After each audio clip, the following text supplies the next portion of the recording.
Hey there, Scouters! You know, I could really go for some popcorn. I'm sure your Scouts would too at your next banquet.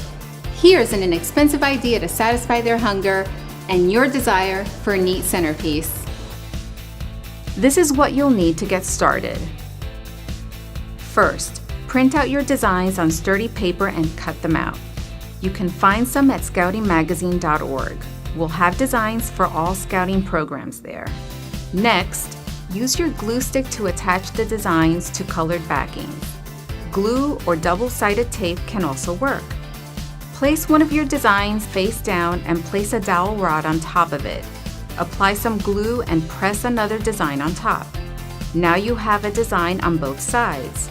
Next, pop some popcorn. Fill up your vase with popcorn and slide the dowel rods in. This centerpiece should be a popping success and a tasty one too.